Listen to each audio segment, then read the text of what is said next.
Man coming at you from Walker's Music with yet another word for today.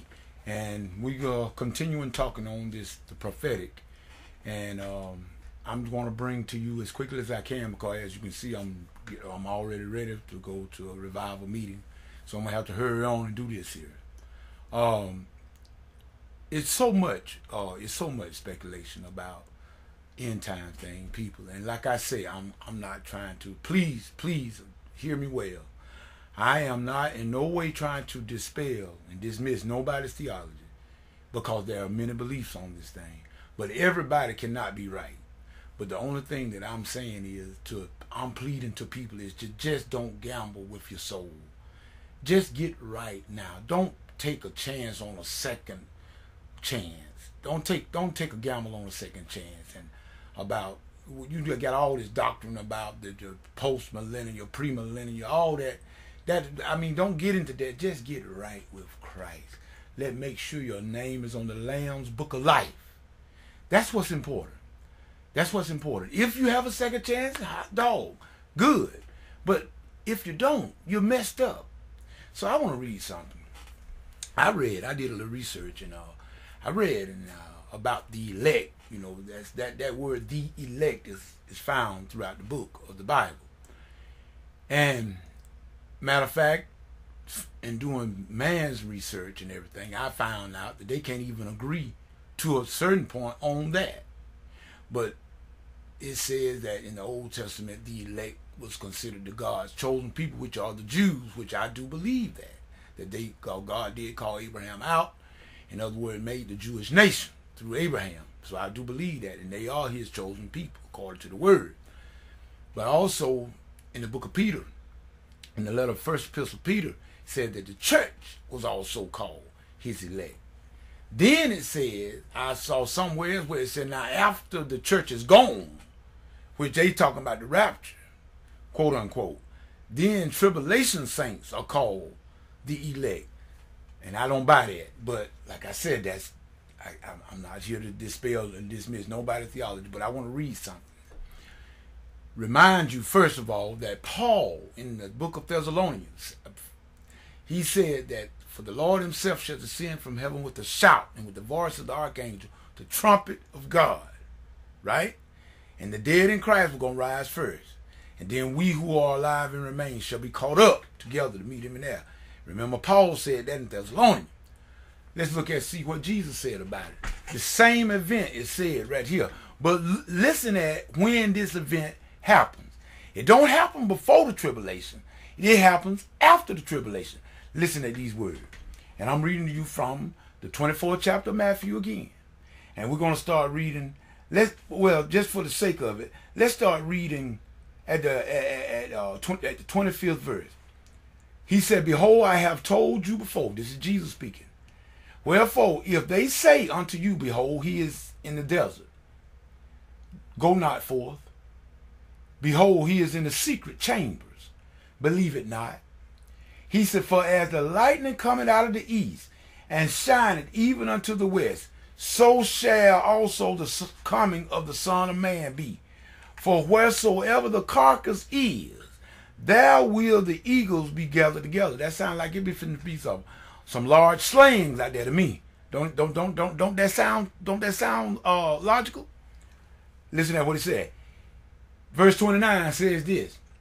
Immediately after the tribulation of those days shall the sun be darkened, and the moon shall not give her light, and the stars shall fall from heaven, and the powers of the heavens shall be shaken.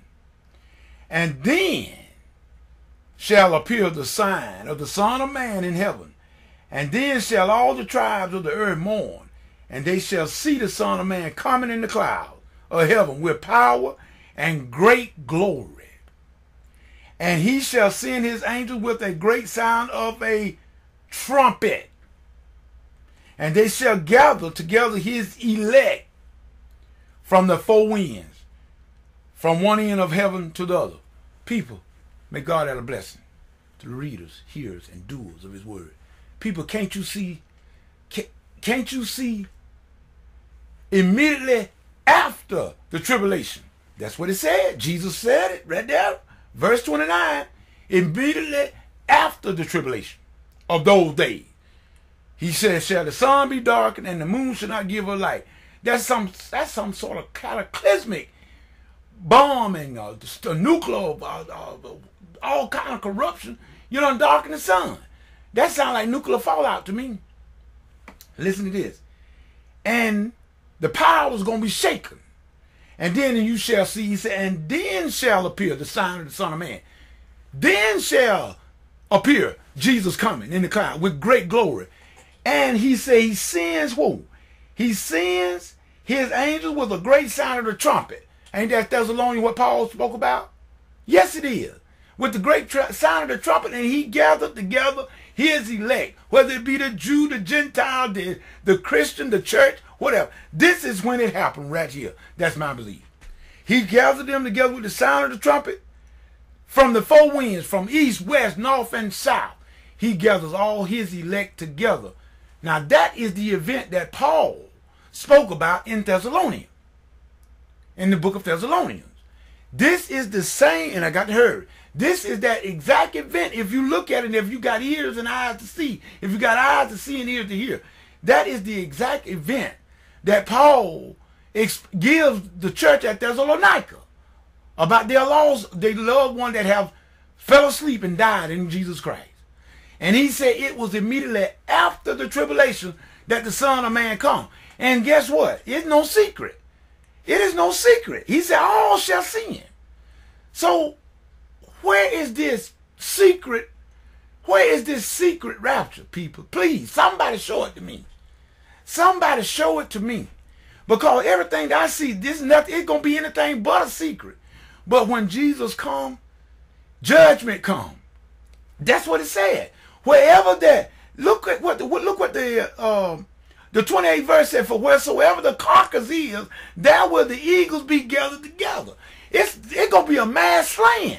He calling the eagles together to eat the flesh of mighty men, captain. That's in the book of Revelation. This is the same event, people. I don't know why we cannot see this. But nevertheless, it's my prayer. I think this idea about a pre-this and about a second chance, this is how come I think it's a very deception of Satan. It's one of Satan's mass deception. That's one of his last weapons I think he's trying to use on humanity to get them to believe a big lie. Not a small lie, but a big lie. This is my belief, and nobody but God can change it. People, if it is a second chance, that's great, good. So happy, thank you. Thank God for a second chance. But I believe our second chance was on the cross. The cross is our second chance. That is the only chance, is the cross. So people, don't gamble your soul on the event where Hollywood, these movies are Left Behind, and they're good movies. I love to watch them now. But people, I'm not going to gamble my soul on a second chance. The cross is my second chance. The cross is your second chance. Get it right now. Don't gamble your soul. Don't gamble your eternity on this premise about a second chance. Don't forget about the arguing about theology. And I got to hear on. Don't worry about arguing about the theology of the thing about whether it be a post-millennial, premillennial, after fact, this fact, up fact, down fact. Forget all of that. Get right with Jesus today. Today. And if it's a second chance, great. But if it's not, think about it. This is Midi Man from Walker's Music saying peace and goodbye.